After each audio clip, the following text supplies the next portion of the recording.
ოფიციალურ მოსკოვს თბილისთან დიპლომატიური ურთიერთობების აღდგენა უნდა. ამის შესახებ განცხადება საგარეო საქმეთა მინისტრის მოადგილემ გააკეთა.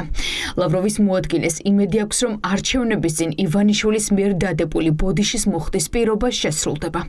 მიხეილ გალუზინის ეს განცხადება აჩენს განცდას, რომ არაფორმალური მოლაპარაკებები მიმდინარეობს და ახლა კრემლი ცდილობს საჯარო თანხმობა მიიღოს თბილისისგან. კერძოდ აღდგა პირდაპირ საჰაერო მიმოსვლა რუსეთსა და საქართველოს შორის. აღდგა უვიზო მიმოსვლა საქართველოს მოქალაქეებისთვის. რაც შეეხება დიპლომატიურ ურთიერთობებს, მზად ვართ აღვადგინოთ ისინი. მზად ვართ წავიდეთ იმდენად შორს, რამდენადაც ქართული მხარე მზად იქნება. აქ ჩვენთვის არანაირი შეზღუდვა არ არსებობს. ვწუხართ, რომ საქართველოს ხელმძღვანელობა დიპლომატიური ურთიერთობების აღდგენას კვლავ უკავშირებს ჩვენს პოზიციას აფხაზეთსა და სამხრეთ ოსეთთან დაკავშირებით. ჩვენ არაერთხელ განვაცხადეთ და მზად ვარ გავიმეორო, რომ რუსეთის ფედერაციის მიერ 2008 წლის აგვისტოში მიღებული გადაწყვეტილება აფხაზეთისა და სამხრეთ ოსეთის სუვერენიტეტისა და დამოუკიდებლობის აღიარების შესახებ გადახედვას არ ექვემდებარება. საჯარო თანხმობა დღეს ქართულ ოცნებას არ უთქვამს, თუმცა პრაქტიკა აჩვენებს, რომ მოსკოვში ასეთი განცხადებები უბრალოდ არ ჩნდება. საქართველოს და რუსეთის შორის ურთიერთობის აღდგენას მხოლოდ ერთი ბარიერი უდგას წინ. ეს არის რუსეთის მხრიდან საქართველოს ტერიტორიების ოკუპაცია. რუსეთს შეუძლია ძალიან მარტივად ეს ბარიერი მოხსნას. როგორც კი ეს ბარიერის მოხსნის ნაბიჯებს დავინახავთ, რა თქმა უნდა, ამ ურთიერთობის აღდგენა იქნება შესაძლებელი. დღეს სერგეი ლავროვის მოადგილე არ ყოფილა ერთადერთი, ვინც ქართულ ოცნებას ურთიერთობების გაღრმავება შესთავაზა. საგარეო საქმეთა სამინისტროს შემდეგ იყო პუტინის პრესსპიკერი. პესკოვმა თქვა, რომ პასუხი არ ეჩქარებათ. განსაზღვრული ვადები არ არსებობს, მაგრამ ის, რომ რუსეთი ნამდვილად მზად არის ურთიერთობის ნორმალიზებისთვის ნაბიჯები გადადგას, ეს მართლაც ასეა. ჩვენ დაინტერესებულები ვართ კარგი ურთიერთობების დამყარებით ყველა იმ ქვეყანასთან, რომელიც ამისთვის მზად არის და ვისაც ეს სურს. რა ხდება რეალურად? ბიძინა ივანიშვილის ახლო გარემოცვის წევრს ოთარ ფარცხალაძეს საქმიანი რუსეთის პორტალზე ოფიციალურად უწერია, რომ ის მუშაობს თბილისსა და მოსკოვს შორის დიპლომატიური ურთიერთობების აღდგენაზე. ასევე მისი აღდგენილია ფრენები და მისი შუამდგომლობით გააუქმა პუტინმა სავიზო რეჟიმი.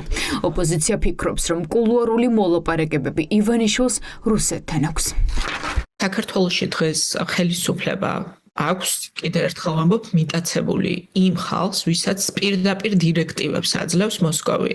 ამიტომ მოსკოვს არაფერი მოლაპარაკებები არ სჭირდება ივანიშვილის მთავრობასთან. მათ აძლევენ ბრძანებებს. ეს ბრძანებები უნდა შესრულდეს. ეს არის ამ ურთიერთობის, ასე ვთქვათ, modus operandi. მე დარწმუნებული ვარ, რომ არაოფიციალური მოლაპარაკებები არსებობს, ანუ ის არხები, რომელიც ბიძინა ივანიშვილს აქვს. პრინციპში ბიძინა ივანიშვილი ხო ამ წრიდან არის. ეს ოლიგარქიული წრე რუსების, რომელიც აი ეს ევტუშენკოვი, დერეპასკა და ასე შემდეგ ადამიანები, ვინ ძალიან ახლოს არიან პუტინთან, რა თქმა უნდა, ივანიშვილიც იყენებს მათ. სუვერენიტეტი ჩამოგართვა და პირდაპირ გმართავს. რა მნიშვნელობა აქვს ახლა კონკრეტულად საელჩოს შენობაში ელჩი იჯდება თუ არა? რუსეთისთვის გასაგებია, რომ ამას სიმბოლური მნიშვნელობა აქვს, მაშინ როდესაც იზოლაციაშია. ისინი არ აპირებენ უკან წაიღონ აფხაზეთისა და სამაჩაბლოს აღიარების შესახებ განაცხადი, მათ მოიწონეს ივანიშვილის მოღალატეობრივი პოლიტიკა და ბოდიში, რომელიც ანწუხელიძის მწამებლების მიმართ იქნა მოხდილი და მსგავსი ნაბიჯის გადადგმისკენ მოუწოდეს მას აფხაზეთის საკითხთან დაკავშირებითაც. დიპლომატები ღიად ამბობენ, რომ ეს ჰიბრიდული ომის ნაწილია. ნებისმიერ ნორმალურ სახელმწიფოს ამ ეგრეთ წოდებულ შეთავაზებაზე მკაცრი რეაგირება ექნებოდა. თან იმ ფონზე, როცა ოკუპანტი ერთ სახელმწიფოში სამ ქვეყანას ხედავს. ოფიციალურმა თბილისმა ამ პროვოკაციულ განცხადებაზე ერთი განცხადებაც კი არ გაავრცელა. ეთყობა რაღაც მოლოდინი იყო ქართულ ოცნებაში, იმასთან დაკავშირებით, რომ ამისთან განცხადებას მოყვებოდა რაღაცნაირი უფრო პოზიტიური გზავნილები რუსეთიდან და ეს ილუზია, რომ მოესწრო რუსეთს თავიდან ბოლომდე პირდაპირ გითხრა ლავროვმა.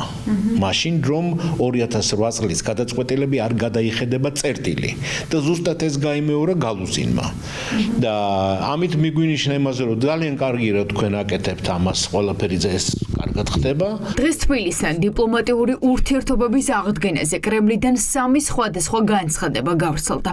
ჯერ იყო ლავროვის მოადგილე, შემდეგ კრემლის პრესსპიკერი და ბოლოს სანქცირებული რუსი პროპაგანდისტი მარგარიტა სიმონიანი, რომელსაც იმედი აქვს, რომ საქართველოში გამოჩნდება ახალი ერეკლე მეფე, რომელიც დედა რუსეთს უკან დაბრუნებას თხოვს.